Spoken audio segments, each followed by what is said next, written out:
God is transforming the world for peace, happiness, and prosperity for all. Return land back to the natives. Stop the killings and war. The Ten Commandments is your key to the new world. Establish new nations according to God's given language and ancestral lands. These are God's directives. Obey God and be blessed. Disobey God and see His word. God is in control. A new word, it's here. Welcome to our channel. Today, we are diving into a powerful and transformative concept, divine governance. Now, this idea holds the key to unlocking global peace and prosperity. So, if you're curious about how divine principles can lead to a better world for all, please stay with us. Did you know that many of the world's conflicts stem from a lack of understanding and compassion? Imagine if we will cultivate an atmosphere of peace and abundance through the lens of divine governance. In this video, we will explore what divine governance is, the principles it embodies, and how adopting these principles can lead to a brighter, more peaceful global community. Divine governance can be defined as a system of leadership that operates on divine principles such as justice, compassion, and harmony. It transcends human-made political systems, emphasizing that true governance should reflect our highest value and aspiration. But what do these divine principles look like in action? If you're excited about the potentials of divine governance to transform our world, hit that like button and subscribe for more content like this. And so we also implore you to join us towards a peaceful and prosperous future. And don't forget to share the video with your friends and family so we can proceed and spread this awareness together. In the first episode, we discuss God's directives, and in the second episode, we discuss how to create a happy community. This channel disseminates God and divine information as God is transforming the world, building a natural world, and we want both leaders and citizens to be aware of their responsibilities and how to join hands in building a new world that is devoid of deceit, poverty, and sadness. God's natural world will bring to us peace, happiness, and prosperity. More importantly, it treats everyone as equal before God and man. Please stay with us as today we'll bring you divine community governance, which permits citizens to control their destiny. So we are talking about divine community governance, but let us briefly tell the history of governance in the world. Now, the history of governance in the world. First, that governance began with the monarch, who treated himself as superior to all others and enjoyed the commonwealth only with the alliance, leaving the masses in abject poverty. Now, they forcefully ruled the people and called them subjects. They made people to live in fear and brainwashed them to accept their low lives. They should praise their king and queens and pray for them. At a time, people forgot this agonizing system of governance and came up with democracy, which means the rule of the people, for the people, and by the people. It did not last long before these people turned themselves into tyrants and behaved worse than the kings and queens. The consequences of bad governance stares up in the face. Greed, poverty, injustice, terrorism, war, imperialism, instability, democracy as a disguise for dictatorship, oligarchy, and totalitarianism. Now, as researchers have mentioned, less than 1% of the world population controls the wealth of the world.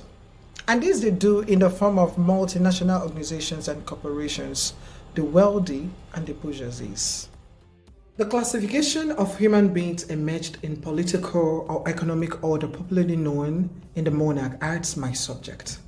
And in democracy, as the elites, the rich, the working class, and the poor, all in the habit of destroying humans mentally. Now, this became the social order that the monarch and the political parties treat all the less than human. First, political, economic, social theories, principles, and deceits by monarchs and political parties were perfected to ensure that the status quo remains. If this is true, that hard work makes one rich, why is it that those sitting in air-conditioned earns 1,000% more than those who work on the field or do the 2 or 3 shifts in a day? Now, this is the problem that the natural world has actually come to solve, and that is building an egalitarian society where no one, and I mean absolutely no one, is more important than the other. Now, it is a world where God takes control of the government and ensure that everyone is treated equally. It is a world where the People's Commonwealth would not be in the hands of any monarch or political party's members. It is a world where decision making is not in the hand of one man. It is a world where people can breathe. And so we talked about the principles of divine governance, but let's break down these core principles. Justice, ensuring that fairness for all individuals regardless of the background. 2, compassion, which has to do with practicing empathy and understanding in every decision. 3, integrity. Leaders uphold honesty and strong moral principle. And the 4th one, unity, which has to do with promoting, collaborating among diverse groups, fostering a sense of belonging and community. Now, these principles are crucial for creating a sustainable society where everyone can thrive. But applying them in our everyday lives may seem daunting. So we'll look at implementing or how to implement this divine governance. But first, it starts with us. Yes, it begins with us, the individual citizens. And here are actionable steps that one can take. Educate yourself, number 1. So learn about the virtues of empathy, justice, and why they matter. 2, engage. So by engaging, you become active in community by volunteering and participating in local governance. 3, advocate for change. Use your voice to support leaders and policies that reflect divine principles. Now, by creating a ripple effect, one person's commitment can inspire a larger movement. Looking at picture 1, which shows the organogram of a community. The first, which is God. God is in control and he has taken control of the world we live in. He is the head of every community, nation, and continent. Secondly, the elders. The elders are replacing the monarchs and the political parties. They are now the pillars of every community, nation, and the world. Thirdly, we have the citizens. Who are the citizens? Citizens mean people who legally belong to a particular country or state. The citizens are the owners of their community and nation, so they now have total powers to run their community and nation under the divine supervision through the elders. The citizen government is under the citizens and governance will be supervised by the elders and the citizens. Effective June 2027, God has abolished the monarchs and political party all over the world. He has directed that effective May 2025, people with same languages with their ancestral land should be allowed to establish their own nations.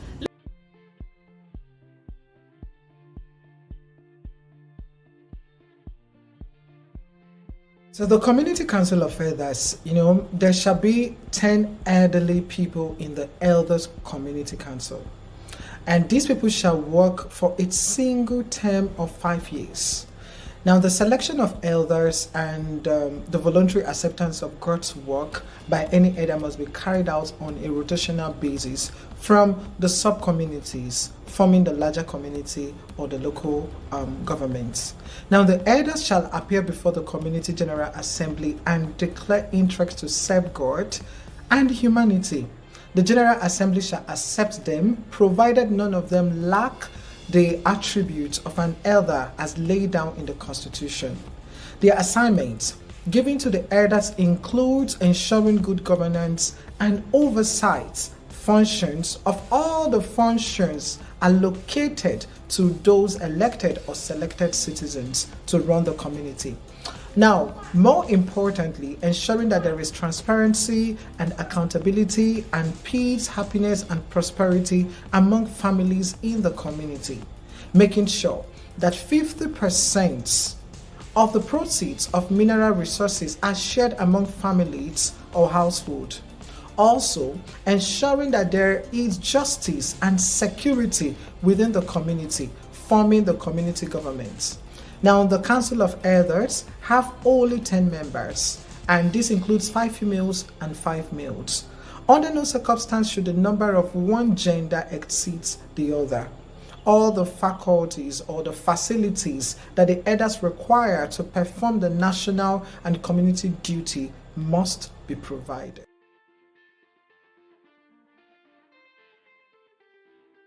How community government is organized. Now, we all know that God is the first and the original architect. The way he created and designed the world is captivating. So, he will never leave any stone unturned. This is why he gave out this organization chart or the organogram. God's method of governance is quite different from what the colonists handed over to the world. Now, a situation where you've been elected, or we elected a person who may be the president or the governor or chairman. Now, it takes control of the citizens and the commonwealth as if they are enemies or the slaves or they do not matter in decision making. God sees that the governance of communities, nations, and the world as compulsory duty of every qualified citizen. Therefore, there is no need for political parties, no need for kings or queens. Governance is not for sale. It is the duty of every citizen to participate in governance. And at one time or the other. Now, this is why he limits the participation to 5 years for every citizen. It is compulsory for everyone. There must be equal participation between male and female. And at no time should the member of one gender exceed another gender in public administration, who have been selected and serving God and humanity. So all those that are selected. Now, God wants the community, the nation, and the world to be ruled under the rule of equal voices, equal opportunities to express their opinions and be heard, regardless of the background or status. God's system of administration emphasizes fairness, inclusivity, and participation in decision making. Even when a leader is selected for any purpose, he or she does not have an overriding voice. Decision making must be that of the group. Every member must have the chance to contribute their ideas and perspective without being dominated or silenced by others. Now, whatever the group decide must be consented by the communities before any action can be taken. Any action taken for the nation must be approved by the communities forming that nation. Now, similarly, any action taken for the community must be approved by the members of the community. However, they may actually choose 1 or 2 people to represent them, or maybe decide to collectively respond to an issue. This system puts the destiny of the citizens into their own hands. This system will prevent chaos, it will prevent anarchy, protest, embezzlement, corruption, and many administrative vices presently witnessed in many political administrations all over the world. Now, which is the legal community? Selection must be arranged by the elders in accordance with the constitution of the community. Government, on the other, 10 members will rule the local government and merge. For example, we may have 10 members to rule the local governments. We may have 10 members to rule the local government or be chosen according to that which has been agreed in the constitution. Each 10 members will serve a period of 2 to 5 years together, and the next batch of 10 members for another 5 years, and so on. 1 male and 1 female. Out of the 10 members, at least 2 members must be youths. There must also be equal number of males and female in every administration. Now, the criteria for selection are based on integrity, it's based on honesty, fear of God, good conscience, dedication to humanity, and all the moral standard which the community constitution dictates. Further explanations on community government. Let us assume that there are 20 administrative units or wards in a local government, which is a larger community. Selection would be arranged by the elders in accordance with the constitution of the community government on how the 10 members who will run the local government emerge. For example, 10 members to run the government would be chosen according to what has been agreed in the constitution. 10 members will serve a period of 5 years together, and the next batch of 10 members for another 5 years, and so on. 1 male and 1 female. Out of the 10 members, at least 2 members would be youths. There must be equal number of male and female in every administration. The criteria for selection are based on integrity, honesty, fear of God, good conscience, dedication to humanity, and moral standard, which the community constitution dictates. There is nothing preventing other units from organizing themselves for their welfare and social engagement. Now, every citizen is a member of the Citizens General Assembly, and at every meeting of the Citizens General Assembly, those who will organize the proceeding of the meeting are selected, which includes the chairman, the secretary, and any other official considered necessary for the meeting. Now, those who have matters for discussion will give to the secretary the details. Every citizen has a voice and a vote. Now, before the meeting ends, all the agreements and the decisions taken are announced to the members. Now, these selected meetings organizing committee report back to the citizens in writing within the time specified in the constitutions on issue discussed and decisions reached. In addition, the rights and duties of the citizens at the General Assembly are included in the Constitution. Any citizen can initiate meetings outside the normal meetings. It is during this General Assembly that all budgets for the welfare and security of those people are discussed. It is not for discussing needs of departments that are serving the government alone. The need of the smaller communities are also discussed and approved. It is these budgets that are given to the community government to act upon. Meeting of the General Assembly will run until all activities are completed. All smaller communities have the statutory right to have their community assembly and have community elders to protect their interests and ensure that communities do not lack anything. So how to cater for the families? Families, the welfare of family is the paramount duty of the elders to oversee and also to ensure that families are not endangered. No poverty for any family. The monthly payment of 50% of revenue from mineral resources to families is guaranteed as directed by God. For the pregnant women, the safety of the woman and unborn child is paramount. No child should be born into the world of poverty. There must be a provision for the care of the mother and child. The future generation must be well protected. Children, from day one till they finish the stages of education and start working, nursery, primary, secondary school, tertiary institutions also must be well provided for. No child should be disenfranchised from fulfilling his or her potentials. Every child must be able to develop his or her talents. The youths, graduates of various colleges and universities, employment allocations and distributions of human resources according to the needs of businesses in the community services centers and other labor institutions requirements. Now for the elders, they must be well cared for, very much. Those who are retired and those who may not be working.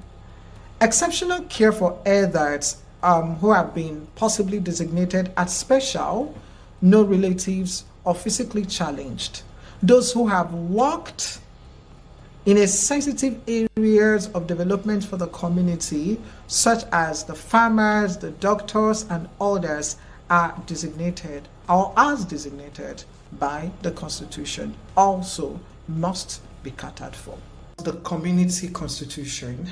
Now, this is to give assurance to the citizens and the residents that welfare and security are mandatory, especially declaring war against food insecurity, insurgency, land grabbing, health insecurity, housing insecurity, and insecurity of the people and property.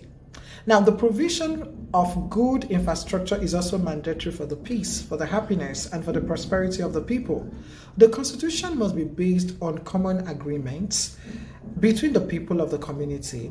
What is paramount is that the community or the Constitution must be accepted by most of the people.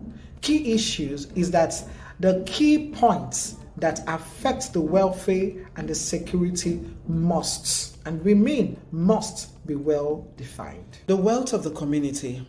Now, this includes the land, the sea, the mineral resources under the ground, and human resources to whom God gave talent. God said that the value of talent in human being is more than the value of mineral resources under the ground. And this is why he directed that 50% of the mineral resources revenue must be shared to households on a monthly basis to enable families to develop their talent for the use of the community, the nation, and the world. So families must be empowered for the benefit of all. Families are the foundation of the world, so they cannot be ignored. Very well. Or they cannot be ignored. They cannot also be improvised or differentiated. God considered the well-being of every family as paramount in the administration of community, nations, and the world. Now, God has directed that the money will no longer dictate who is rich, but the value of one's innovation for the benefit of community dictates who is rich or poor. Now, ancestral land must be protected, and such land must not pass on to foreigners under any disguise. God has also directed that no foreigner in any ancestral land has any right to claim the land. The land is for the generation of the ancestors to whom the land was given. Therefore, any land in the possession of foreigners must be returned to the rightful owners. No agreement or arrangement or any money-wielding power of the natives over the land to any foreigner.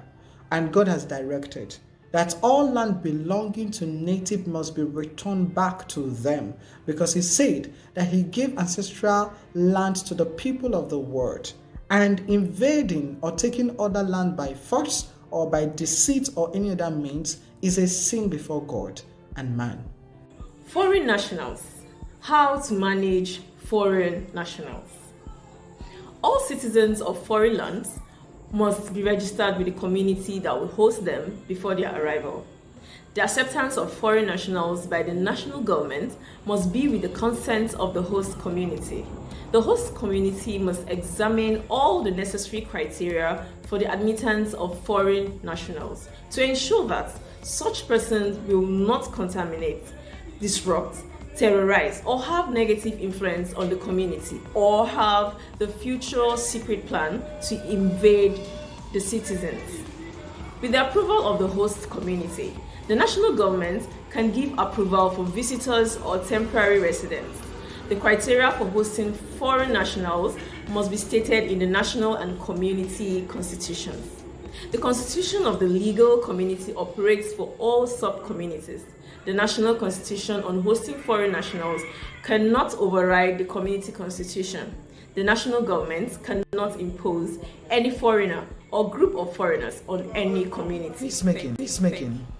The elders are responsible for peacemaking in the community, nations, and indeed the world. Therefore, all acts of violence, non-adherence to community laws and regulations, marital problems, child abuse, disagreement between members of the same community, or any issue that can cause chaos, disrupt the peace of any community, are the responsibilities of the elders.